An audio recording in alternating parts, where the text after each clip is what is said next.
ഇന്ന് നമ്മൾ വായിച്ചു ധ്യാനിക്കുക ജോബിന്റെ പുസ്തകം 33, 34 അധ്യായങ്ങളാണ്. അധ്യായം 33.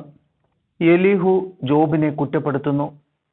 ജോബ് എന്റെ സംസാരം ശ്രവിക്കട്ടെ, എന്റെ വാക്ക് ശ്രദ്ധിക്കുക. ഇതാ ഞാൻ വാ തുറക്കുകയും എന്റെ നാവ് സംസാരിക്കുകയും ചെയ്യുന്നു. എന്റെ ഹൃദയത്തിന്റെ നിഷ്കളങ്കതയെ എന്റെ വാക്ക് പ്രഖ്യാപിക്കുന്നു. എന്റെ അധരം സത്യസന്ധമായി സംസാരിക്കുന്നു. ദൈവ ചൈതന്യം എന്നെ സൃഷ്ടിച്ചു. സർവശക്തന്റെ ശ്വാസം എനിക്ക് ജീവൻ തന്നു. കഴിയുമെങ്കിൽ എനിക്ക് മറുപടി നൽകുക. നിന്റെ വാദം ഒരുക്കി വയ്ക്കുക, തയ്യാറാവുക. നിന്നെപ്പോലെ ഞാനും ദൈവത്തിനുള്ളവനാണ്. ഞാനും ഒരു കളിമൺ കട്ട കൊണ്ട് നിർമ്മിക്കപ്പെട്ടവനാണ്. എന്നെ നീ ഭയപ്പെടേണ്ടതില്ല. ഞാൻ നിന്റെ മേൽ ദുസ്സഹമായ സമ്മർദ്ദം ചെലുത്തുകയുമില്ല. ഞാൻ കേൾക്കെ നീ സംസാരിക്കുകയും നിന്റെ വാക്കുകളുടെ സ്വരം ഞാൻ ശ്രവിക്കുകയും ചെയ്തു. നീ പറയുന്നു, ഞാൻ പാപമില്ലാത്ത നിർമ്മലനാണ്, ഞാൻ കുറ്റമറ്റവനാണ്, എന്നിൽ അനീതിയില്ല. ഇതാ അവിടുന്ന് എന്നെ തൻ്റെ ശത്രുവായി പരിഗണിക്കുകയും എനിക്കെതിരെ കാരണം കണ്ടുപിടിക്കുകയും ചെയ്യുന്നു. അവിടുന്ന് എൻ്റെ മാർഗങ്ങളെ നിരീക്ഷിക്കുകയും എൻ്റെ കാലുകൾ ആമത്തിലിടുകയും ചെയ്യുന്നു. നീ പറഞ്ഞത് ശരിയല്ല, ഞാൻ മറുപടി പറയാം. ദൈവം മനുഷ്യനേക്കാൾ ഉന്നതനാണ്. അവിടുന്ന് എൻ്റെ വാക്കുകൾക്കൊന്നും മറുപടി പറയുകയില്ല എന്ന് പറഞ്ഞ് നീ അവിടത്തേക്കെതിരെ സംസാരിക്കുന്നതെന്ത്? ദൈവം ഒരിക്കൽ ഒരു രീതിയിൽ പറയുന്നു, പിന്നെ വേറൊരു രീതിയിൽ. എന്നാൽ മനുഷ്യൻ ഗ്രഹിക്കുന്നില്ല.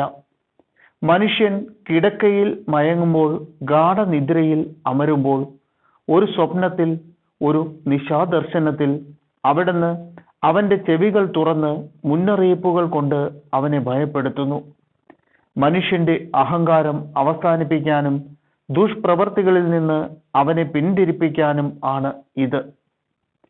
അവിടുന്ന് അവന്റെ ആത്മാവിനെ പാതാളത്തിൽ നിന്നും അവന്റെ ജീവനെ വാളിൽ നിന്നും രക്ഷിക്കുന്നു. മനുഷ്യന് കിടക്കയിൽ വേദന കൊണ്ട് അസ്ഥിയുടെ തുടർച്ചയായ കഴപ്പുകൊണ്ട് ശിക്ഷണം ലഭിക്കുന്നു. അവന്റെ ജീവൻ അപ്പവും വിശപ്പ് സ്വാദുള്ള ഭക്ഷണവും വെറുക്കുന്നു. അവന്റെ മാംസം ക്ഷയിച്ച് ഇല്ലാതായിരിക്കുന്നു. മറഞ്ഞിരുന്ന അസ്ഥികൾ എഴുന്നു നിൽക്കുന്നു. അവന്റെ ആത്മാവ് പാതാളത്തെയും ജീവൻ മൃത്യുവിന്റെ ദൂതന്മാരെയും സമീപിച്ചിരിക്കുന്നു. മനുഷ്യന് ധർമ്മം ഉപദേശിക്കാൻ ഒരു ദൈവദൂതൻ, ആയിരങ്ങളിൽ ഒരുവനായ മധ്യസ്ഥൻ ഉണ്ടായിരുന്നെങ്കിൽ. ദൂതൻ അവനോട് കരുണ തോന്നി പറയുന്നു, ഞാനൊരു മോചനദ്രവ്യം കണ്ടെത്തിയിരിക്കുന്നു. പാതാളത്തിൽ പതിക്കുന്നതിൽ നിന്ന് അവനെ രക്ഷിക്കുക. അവൻ മാംസം വെച്ച് യുവത്വം വീണ്ടെടുക്കട്ടെ. യൗവനോന്മേഷത്തിന്റെ നാളുകളിലേക്ക് അവൻ മടങ്ങി വരട്ടെ. അപ്പോൾ മനുഷ്യൻ ദൈവത്തോട് പ്രാർത്ഥിക്കുകയും അവിടുന്ന് അവനെ സ്വീകരിക്കുകയും ചെയ്യും. അവിടുത്തെ സന്നിധിയിൽ അവൻ സന്തോഷത്തോടെ പ്രവേശിക്കും. അവൻ തൻ്റെ രക്ഷയെക്കുറിച്ച് മനുഷ്യരോട് ആവർത്തിച്ചു പറയും. അവൻ മനുഷ്യരുടെ മുൻപിൽ പാടി പ്രഘോഷിക്കും, ഞാൻ പാപം ചെയ്തു, നീതി വിട്ടകന്നു, എങ്കിലും എനിക്ക് അതിന് ശിക്ഷ ലഭിച്ചില്ല. പാതാളത്തിൽ പതിക്കാതെ അവിടുന്ന് എന്നെ രക്ഷിച്ചു. എൻ്റെ ജീവൻ പ്രകാശം കാണും. ദൈവം മനുഷ്യനോട് ഇപ്രകാരം 2 or 3 തവണ പ്രവർത്തിക്കുന്നു. അവന്റെ ആത്മാവിനെ പാതാളത്തിൽ നിന്ന് തിരിച്ചെടുക്കുകയും അവൻ ജീവന്റെ പ്രകാശം കാണുകയും ചെയ്യേണ്ടതിന് തന്നെ. ജോബേ, ശ്രദ്ധിക്കുക, നിശബ്ദനായിരുന്നു കേൾക്കുക. ഞാൻ പറയാം. നിനക്ക് പറയാനുണ്ടെങ്കിൽ എന്നോട് മറുപടി പറയുക, സംസാരിക്കുക. ശരിയാണെങ്കിൽ സമ്മതിക്കാൻ എനിക്ക് സന്തോഷമേയുള്ളൂ. ഇല്ലെങ്കിൽ നിശബ്ദനായിരുന്നു ശ്രവിക്കുക. നിനക്കു ഞാൻ ജ്ഞാനം പകർന്നു തരാം. അധ്യായം 34. ദൈവം തിന്മ പ്രവർത്തിക്കുകയില്ല. എലീഹു തുടർന്നു, ബുദ്ധിമാന്മാരെ എൻ്റെ വാക്ക് ശ്രവിക്കുവിൻ, വിജ്ഞാനികളെ എനിക്ക് ചെവി തരുവിൻ. നാവ് ഭക്ഷണം രുചിക്കുന്നത് പോലെ ചെവി വാക്കുകളെ വിവേചിക്കുന്നു. നമുക്ക് ശരി ഏതെന്ന് പരിശോധിക്കാം. യഥാർത്ഥ നന്മ വിവേചിച്ചറിയാം. ജോബ് പറയുന്നു, ഞാൻ നിഷ്കളങ്കനാണ്. ദൈവം എൻ്റെ അവകാശം നിഷേധിച്ചിരിക്കുന്നു. ഞാൻ നീതിമാനായിരുന്നിട്ടും നുണയനായി എണ്ണപ്പെടുന്നു. ഞാൻ പാപരഹിതനായിരുന്നിട്ടും പൊറുക്കാത്ത മുറിവുകളാണ് എൻ്റേത്. ജോബിനെ പോലെ ആരുണ്ട്? അവൻ വെള്ളം കുടിക്കുന്നത് പോലെ ദൈവദൂഷണം നടത്തുന്നു. അവൻ തിന്മ പ്രവർത്തിക്കുന്നവരോട് പങ്കുചേരുകയും ദുഷ്ടരുടെ കൂടെ നടക്കുകയും ചെയ്യുന്നു. അവൻ പറഞ്ഞു, ദൈവപ്രീതി നേടുന്നതുകൊണ്ട് മനുഷ്യന് ഗുണമൊന്നുമില്ല. അതിനാൽ വിജ്ഞാനികളെ കേൾക്കുവിൻ. ദൈവം ഒരിക്കലും ദുഷ്ടത പ്രവർത്തിക്കുന്നില്ല. സർവശക്തൻ വഞ്ചന കാണിക്കുന്നില്ല. പ്രവൃത്തിക്കൊത്ത് അവിടുന്ന് മനുഷ്യന് പ്രതിഫലം നൽകുന്നു. അർഹതയ്ക്കൊത്ത് അവന് ലഭിക്കുന്നു. ദൈവം ദുഷ്ടത പ്രവർത്തിക്കുകയില്ല. സത്യം. സർവശക്തൻ നീതി നിഷേധിക്കുകയില്ല. ഭൂമിയുടെ ചുമതല അവിടുത്തെ ഏൽപ്പിച്ചത് ആരാണ്? ലോകം മുഴുവൻ അവിടുത്തെ ചുമലിൽ വെച്ചുകൊടുത്തത് ആരാണ്? അവിടുന്ന് തൻ്റെ ചൈതന്യം തന്നിലേക്ക് പിൻവലിച്ചാൽ, തൻ്റെ ശ്വാസം തന്നിലേക്ക് തിരിച്ചെടുത്താൽ, എല്ലാ ശരീരവും ഒന്നുകൂടെ നശിക്കും. മനുഷ്യൻ പൊടിയിലേക്ക് മടങ്ങും. വിവേകമുണ്ടെങ്കിൽ നീ ഇത് കേൾക്കുക. ഞാൻ പറയുന്നത് ശ്രദ്ധിക്കുക. നീതിയെ വെറുക്കുന്നവന് ഭരിക്കാനാകുമോ? ശക്തനും നീതിമാനുമായവനെ നീ കുറ്റം വിധിക്കുമോ?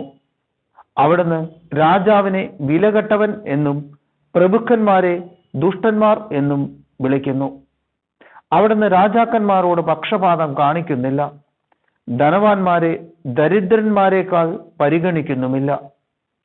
അവരെല്ലാവരും അവിടുത്തെ സൃഷ്ടികളല്ലേ? ഒരു നിമിഷം കൊണ്ട് അവർ മരിക്കുന്നു.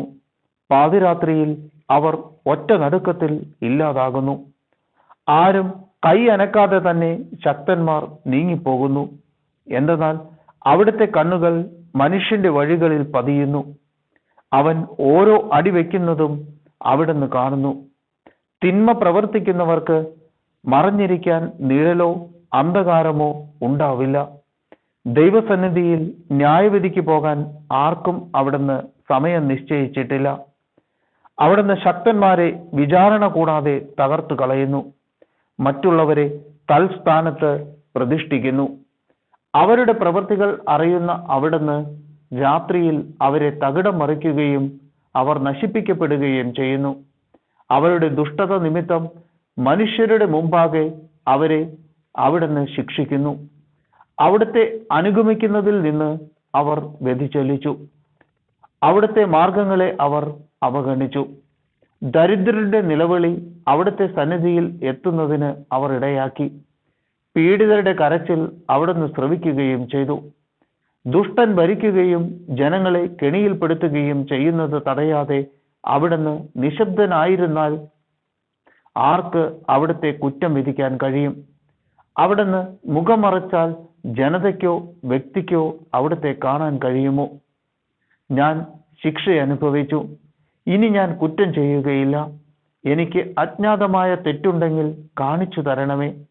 ഞാൻ അനീതി പ്രവർത്തിച്ചിട്ടുണ്ടെങ്കിൽ ഇനി അത് ആവർത്തിക്കുകയില്ല എന്ന് ആരെങ്കിലും ദൈവത്തോട് പറഞ്ഞിട്ടുണ്ടോ?